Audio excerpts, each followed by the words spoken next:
Ash Ketchum is making history in Pokemon journeys, but is he about to become little more than history himself? Is this the end of Ash Ketchum? Let's talk about it. Hey everyone, it's Charles. How are you today? Within 3 months, Ash Ketchum will travel to the Paldea region. Or will he? After all, Ash Ketchum has already traveled far and wide, tasted the bitters of defeat and the sweets of victory, transformed from a spirited but incompetent young beginner into a confident 35-year-old man disguised as a kid champion, and is currently competing at an all-time high in the World Coronation Series Masters 8 tournament. A tournament that has brought together the strongest 8 trainers in the world to have at it to determine who exactly is the very best, like no one ever was. A tournament that would be difficult to top. And with the November 18th, 2022 release date of Pokemon Scarlet and Violet almost upon us, the current anime series has hit its climax and will soon pass the torch on to whatever comes next, inviting all kinds of questions. Will the series return to the pre-Sun and Moon adventure formula, or will the writers dramatically reinvent the anime's structure yet again? Will our unsuspecting ladies' man finally squash the cooties, or will Ashy Boy even be in the show? We have discussed what the next series may look like if Ash Ketchum does continue as the anime's main man in another video, so today we will discuss why this could be the end of Ash, and if so, who might take the helm as the anime's next hero. And as always, it's going to be a fun time, so kindly cross-chop that like button for the YouTube algorithm, and let's bust out the juicy nuggets.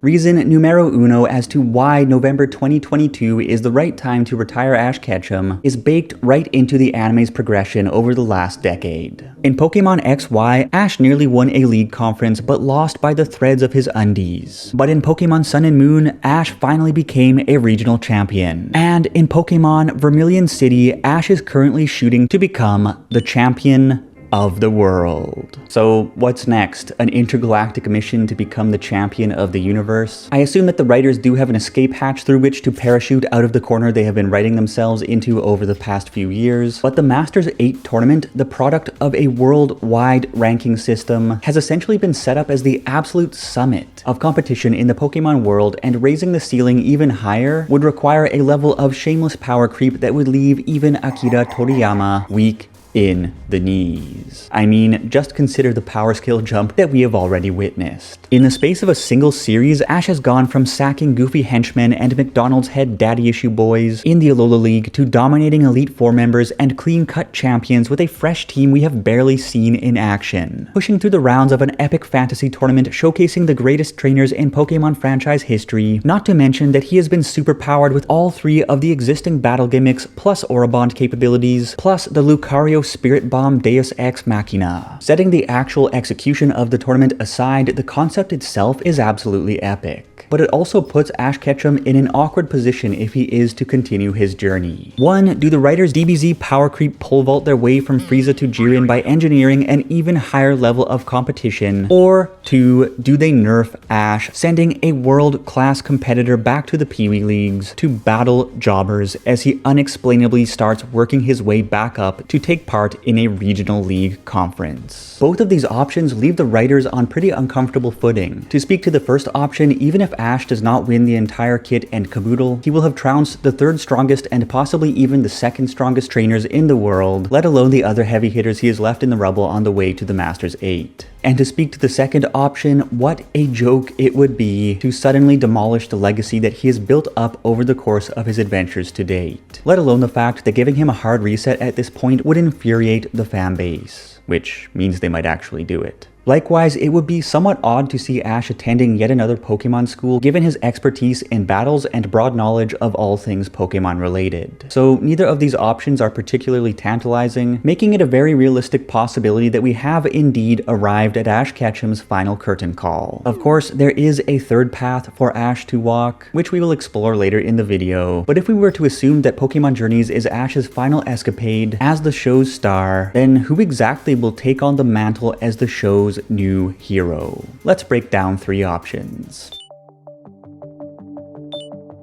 Ash has always had companions with their own ambitions, like trying to have his children, but Pokemon Journeys marked the first time that creators explicitly elevated a character to the rank of official dual protagonist alongside the Pallet Town Piper. And to many, it looked like a market test to determine how well received a protagonist other than Ash would be if he did retire down the line. And the results were mixed, to say the least. Personally, I like Go. He has a cool design, a whimsical personality, and the ways in which he contrasts with Ash leads us to some pots of true comedy gold from time to time. And while his storyline was little more than a screen time sucking humdrum catch-a-thon, over the first half of the series, the Project Mew arc has finally put some wind in his sails. I don't know about you, but I think that Project Mew has been one of the most interesting subplots in the anime for some years now, as it does a great job playing up the mysterious element of the Pokemon world to complement the action of the Ashosphere. And it's a real shame that because this series has so much going on, they have not been able to run further with it. That said, I don't think creators have latched onto Go quite like the creators may have hoped, as he is fairly popular but also highly polarizing, and his catch quest just doesn't carry the easy appeal of Ash's bond and battle adventures. So despite the relative stability and ever-increasing revenues of the app to which Go's existence is connected, I just can't see Go taking the helm alone. Another option would be to go off in a completely different direction with a brand new hero in the Pokemon Scarlet and Violet anime, and perhaps even continue to cycle the protagonists in every series thereafter. The Pokemon Adventures manga has done an excellent job with this concept, veering off the battle track to cover coordinators, to psychics, to a delivery boy hustling to make a mountain of cash, to etc., while periodically bringing past characters back into the mix as they develop and grow. Yes, actually, physically grow. And in the Scarlet and Violet era, switching the formula up by starring a student taking part in a Harry Potter style story, or a treasure hunter roaming the lands in search of rare artifacts could be a real blast. To be frank, no, not that frank. I would love to see the anime cycle its protagonists, as it would keep each series fresh and exciting. However, Pokemon Adventures is geared towards a slightly older audience than the audiences of the anime, and I'm not so certain that the subtleties of its alternative character archetypes would be such an easy win with the show's target market as Ash's simple, clear, and passionate quest to be the very best. Which leaves us with another option that could potentially check off all the requirements.